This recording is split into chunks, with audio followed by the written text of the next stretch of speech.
Bonjour à tous, Rambam Milchot Machalot Asurot Perek Sheni, deuxième chapitre, Halakha Aleph. Miklal Shenemar, puisqu'il est dit Vechol Bem Mafreset Parsa. Tout animal donc qui a le sabot fendu, Veshosa Ches Acheté Prasut, et qui est divisé, Malad Gera et ruminant, Shomean, et je comprends Shkol Shena Malad Gera. Tout seul qui rumine pour Mafreset Parsa, qui a le sabot fendu, Asura, est donc interdit. Là va Miklala, c'est. Et un négatif qui vient qu'on déduit d'un positif, c'est un positif. On va gamal, on va chazir, on va arnevet, on va shafan. Concernant le chameau, le porc, le lièvre et le daman, Shneimar, il est dit, et zelotochlo, ça vous ne mangerez pas. Mal à guerre de ceux qui ruminent, ma frise à part ça, et ceux qui ont les sabots fendus, vigomar, etc. Relamata, de là, tu apprends chez une belota, c'est que c'est aussi un commandement négatif. Afal pichesh ben siman echad. Même qu'ils ont qu'un seul signe. La plus forte raison, d'autres animaux impurs, domestiques ou sauvages, et une basiman klal, qui n'a pas du tout de signe de cachère. Chez Soachilat Amblota, c'est que leurs interdictions, donc il est interdit de les consommer, c'était une mitzvah négative. Yater alase, haba, miklal, otatochelu, en plus du positif de ce qu'il faut manger. Alachabet. Les fichar pour cela, celui qui consomme un animal impur. Kezaït, un kezaït qui veut dire à peu près 30 grammes. Lokem la Torah et flagellé selon la Torah. Ben chachamina, basar ben chachamina chelev, qu'il mangeait de la viande ou qu'il mangeait de la graisse. Lochileka katuv bat meim ben psaram lechelbam. La Torah n'a pas de fait de différence concernant les animaux impurs entre leur chair ou leur graisse. Halacha gimel, ha'adam, l'homme. Aval bishenemar, bon même qu'il est dit, Adam nefesh chaya, et l'homme fut pour un animal, pour un être vivant, et non miklal mine chaya balad parse, il ne fait pas partie des animaux à sabot fendu. C'est la raison pour laquelle c'est pas un négatif. Celui qui consomme la chair humaine ou de sa graisse, qu'il soit vivant ou mort, et non qu'il n'est pas flagellé. Mais c'est une interdiction positive. Puisque la Torah a nommé 7 sortes d'animaux, et il est dit les concernant voici les animaux que vous mangerez. Hakol tout ce qui est excepté de ces animaux, l'autre que vous ne mangerez pas. C'est assez une interdiction qui est déduite d'un positif et considérée comme un commandement positif. Celui qui consomme donc un kazaït, de la chair d'un oiseau, d'un volatile impur. L'okimina Torah est flagellé sur la Torah, comme dit, et cela vous répugnerez de l'oiseau, et des volatiles, plus précisément, vous ne mangerez pas. Pareil à Varalas, il a transgressé un positif, comme dit, tout oiseau pur, vous mangerez, hatmea, je déduis, qu'un impur, l'autre vous ne mangerez pas. Celui qui mange un kazaït midaktame d'un poisson impur, l'ok est également flagellé. Comme il dit, répugnant, il sera pour vous.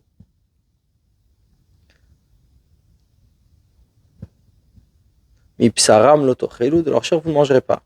Il a donc transgressé un positif. Comme il dit, celui qui a des écailles et des nageoires, vous mangez. Mais quel âge je déduis, c'est celui qui n'a pas d'écailles et des nageoires, il ne sera pas mangé. À la mata, tu apprends, celui qui mange un poisson impur. Ou un animal domestique ou sauvage impur. Ou un volatile impur. Il a annulé une mitzvah positive, et avaralota, c'est transgresse également négatif. Chagavtam une sotrel impur, Rubichal Sheretz Aof, fait partie des Sheretz, qui veut dire insecte, Aof, des volatiles, donc un insecte avec des ailes. Ochel Kizait Misheretz Aof, celui qui en mange un kazaït, l'ok est flagellé, Shnemar, comme il dit, Kol Sheretz Aof Tamou, Lachem Lo Yachilu. Tout insecte avec des ailes, donc il vous sera impur et il ne sera pas mangé. Vizu Sheretz Aof, qu'est-ce qui rentre dans cette catégorie de Sheretz Aof? Par exemple, zvouv, une mouche, yatouch, un moustique, des tira, un frelon, dvora, une abeille, vrayot, etc. Halakha suivante, halakha vav. Aochel kezaït misharetz haaretz. Celui qui mange donc un kazaït Bon, une fois, ce qui représente à peu près 30 grammes d'un, d'un rampant, d'un reptile, ce qu'on appelle un charetz, de la terre. Ok, il est aussi flagellé. Shneimar, comme on a dit, Bechol ha-sheretz ha-sheretz al-haaretz, et tout reptile rampant sur terre, sheketzu le-yachel, il est répugnant et vous ne mangerez pas. Vizu charetz haaretz, qu'est-ce qui est appelé un reptile de la terre, donc un rampant, Kegon par exemple, Nechashim v'akrabim, serpent, scorpion, Ripush d'un scarabée, Venadal et un mille-pattes, etc. Al-Chazain, Shmon Ashratzim Amorim Batora, les 8 reptiles dont on parle dans la Torah, chez Hein, qui sont Acholed, la belette, Ve'harbar, la souris, Ve'atzav, le crapaud, Ve'anaka, le hérisson, Ve'akoach, et le koach, crocodile, Ve'aleta, le lézard, Ve'achomet, l'escargot, Ve'atinshemet, et la taupe. Ochel mipsaram, celui qui mange de leur chair, Kadasha, comme la mesure d'un dasha, qui veut dire une lentille. La mesure de consommation, c'est la même mesure pour se rendre impur. Et tous ces rampants s'additionnent les uns avec les autres pour faire la dasha, pour faire la lentille en question, pour arriver à l'interdit. Donc quelqu'un parle quand il en a mangé une fois qu'ils sont morts. Celui qui coupe un membre d'un animal vivant, d'un d'entre eux, il n'est pas flageolé. Il faut qu'il y ait un kazaït de chair. Et toutes ces sortes s'associent pour devenir un kazaït. Il a mangé un membre entier de ce reptile, après une fois qu'il est mort. Et il sera flageolé seulement s'il y a la mesure de la dasha, qui veut dire du lentille. Le sang de ces 8 reptiles et leur chair s'associent pour avoir le volume de la dasha. Il faut que le sang soit attaché à la chair. Et de même le sang du serpent, s'associe les psaro à sa chair, les kezaït, pour que ça fasse un kazaït, il est frappé dessus. Puisque sa chair n'est pas différente que son sang. Même s'il ne rend pas impur. Et de même, les 2 autres reptiles qui ne rendent pas impur. Celui qui consomme du sang d'un reptile, mais qui s'est enlevé du reptile, qui s'est donc extrait du reptile.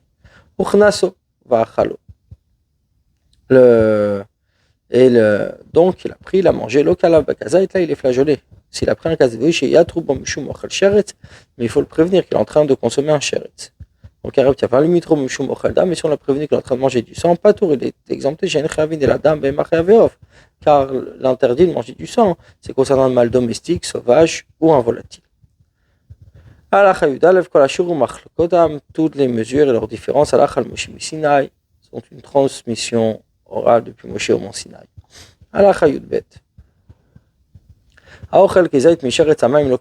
Celui qui consomme un kazaït d'un sheretz, c'est-à-dire d'un reptile donc de la mer, de l'eau, est flagellé selon la Torah. Comme l'a dit, ne répugnez pas vos âmes, avec tous ces reptiles. Ne vous rendez pas impurs. Dans cet interdit-là, dans ce commandement négatif, il est inclus le reptile de la terre, volatile, et ainsi de l'eau. Qu'est-ce qu'un reptile qui vit dans l'eau? Et doit briotaktanot sont ces petites créatures, comme atolaim, les vers, ve'aluka shibamaim, et les sangsues qui se trouvent dans l'eau, ve'abriotakdolot biyater, et les créatures plus grandes, shinchayotayam, qui sont des animaux de mer, klaul shel davar, la règle, kol shinu b'tzurat adagim, celui qui n'a pas de forme de poisson, le dag tamev, le dag tao, ni un poisson impur, ni un poisson pur. Kegon par exemple, kelev hamaim, comme le phoque par exemple, dalphon, et le dauphin, et le dalphon, c'est-à-dire la sirène, vatzfardea, et la grenouille, chayotse bahen, et tout ce qui peut être semblable. Donc, sont des animaux aquatiques, mais qui ne ressemblent pas et n'ont aucune ressemblance à un poisson. C'est la raison pour laquelle ceux-ci sont appelés reptiles ou des animaux de mer et sont également interdits. Voici ces espèces qui se forment dans les ordures et dans le corps cadavres, comme par exemple Rima Votolea, les vers et l'avre, Chayotsebain, etc. Chez Nanivrain, qui ne sont pas créés, on Keiva, d'un union mâle et femelle, Aminaglalim, Shisrichu, mais des excréments putrifiés, Chayotsebain, etc. Nikra, c'est ce qui s'appelait Romes Alaretz, qui rampe sur la terre. Bochem et Kazaït, celui qui en consomme un Kazaït, bloqué les flageolets Shnemar, comme il dit, Vlot et Amoat Nafshatechem, Bechol Asher et Romes Alaretz. Vous ne vous rendez pas impur avec tous ces reptiles rampant sur la terre. Même s'ils se fructifient pas et se multiplient pas. Mais celui qu'on appelle le Sheretz, ce reptile, c'est celui justement qui se fructifie par l'union mâle et femelle. Voici les catégories qui se créent dans les fruits ainsi que les aliments. S'ils sont séparés de leur lieu d'origine, donc, et ils sont sortis sur terre, même s'ils sont revenus dans la nourriture, celui qui en consomme un kazaït, comme il est dit, pour tout reptile remporte sur la terre. Afin d'interdire ceux qui sont détachés de leurs racines d'origine pour venir sur terre. Mais s'ils ne sont pas séparés du fruit, on aura le droit de consommer le fruit avec le verre qui est à l'intérieur. Dans quelqu'un par lorsque le produit est devenu véreux une fois qu'on l'a déraciné, donc arraché du sol. Mais s'il est devenu véreux, il est encore attaché au sol, le verre devient complètement interdit, comme si qu'il s'était séparé de sa source et venu sur terre. Car elle est écrite sur la terre, on est flagellé dessus. Ça fait que si c'est un doute, Asura, c'est interdit. Les fira pour cela, comme des perrots, toutes ces catégories de fruits qui ont l'habitude de devenir véreux, lorsqu'ils sont encore attachés, il ne mangera uniquement après avoir vérifié le fruit de l'intérieur. De peur qu'il y ait un verre. Si on a laissé le fruit une fois qu'on l'a enlevé de sa source, de la terre, 12 mois, il peut consommer sans vérifier. Car le verre ne peut pas tenir plus de 12 mois. Si le verre en question est sorti dans l'air, mais pas sur terre. Ou a touché le sol en partie. Ou il est venu sur le sol une fois qu'il est mort. Où on trouve un verre sur le noyau de l'intérieur, où il est sorti de cet aliment pour aller sur un autre aliment. Tout cela sont interdits de doute, et on n'est pas flageolé. Le verre qui se trouve dans les entrailles d'un poisson va mort dans le cerveau d'un animal, ce qui trouve dans la viande assoura est interdit. Poisson salé qui est devenu verre, le verre ici est autorisé. Ça a la même règle que ce fruit qui est devenu véreux une fois qu'on l'a enlevé du sol. Qu'on a le droit de le consommer, en même temps, avec le verre qui est à l'intérieur. Les eaux qui sont dans un ustensile qui a monté des verres, ces verres qui sont à l'intérieur, on a le droit de les boire avec l'eau. Comme dit, tout ce qui a des écailles, des nageoires dans l'eau, dans les mers, dans les fleuves, ça vous mangerez. C'est-à-dire, dans les eaux, dans les mers, dans les fleuves, ça que tu manges et tu manges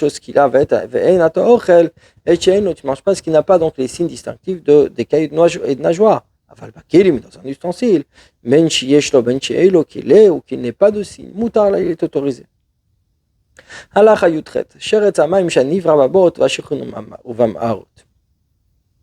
Ces reptiles de l'eau qui germent, donc dans les fosses, fossés ou grottes.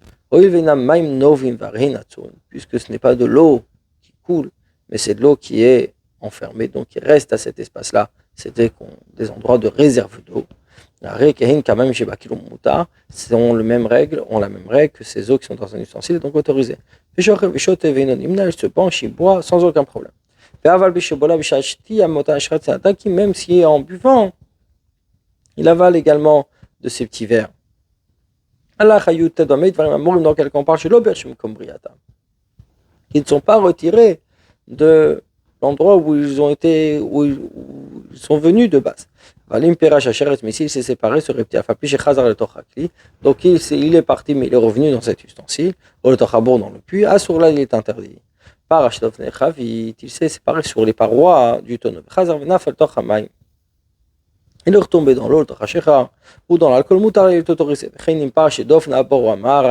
même chose pour le puits, pour la grotte, il est retombé à l'intérieur, il est autorisé. Celui qui filtre le vin, le vinaigre ou l'alcool, et a mangé, et les moucherons, les moustiques, et les vers, qu'il a filtré. L'eau qui il est flageolé parce qu'il a consommé les reptiles des eaux, ou des reptiles, les reptiles élevés, et ceux des eaux.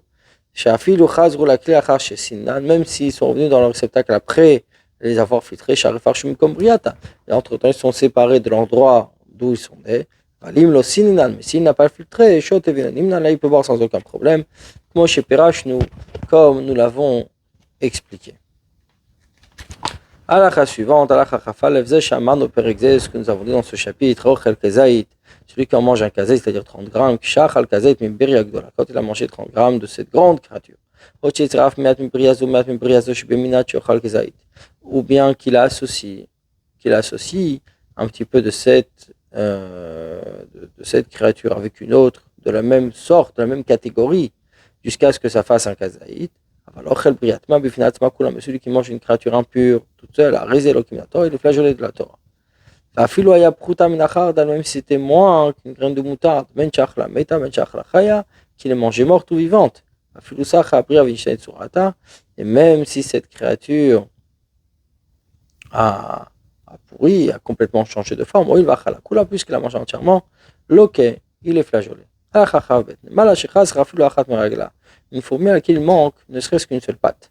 Et il est flageolé uniquement s'il consomme un kazaït. Les frères pour cela, celui qui consomme une mouche entière ou un moustique entier, vivant, mort, bloqué, il sera flagellé pour les reptiles et les oiseaux. Cette créature était un reptile ailé des eaux ou de la terre, qui quand avait des ailes. Mais elle allait sur terre comme tous les autres reptiles. Et de la même manière aussi elle va dans l'eau. Elle a mangé. Là il est flageolé 3 fois. Si en plus de cela, ça faisait partie des reptiles qui sont dans les fruits, il est frappé une 4e fois. Si ça faisait partie des catégories qui se fructifient, donc il est frappé une 5e fois. S'il faisait partie des volatiles impurs, à part le fait d'être des reptiles volatiles, donc il est frappé 6 fois. Parce qu'il a consommé un oiseau impur, les reptiles, les reptiles de la terre, même les reptiles des eaux, les rampants sur terre, les vers des fruits, qu'il les mange entièrement, ou ne serait-ce qu'un kazaït. Et fera pour cela, celui qui mange une fourmi qui vole et qui grandit dans l'eau, il est flageolé 5 fois.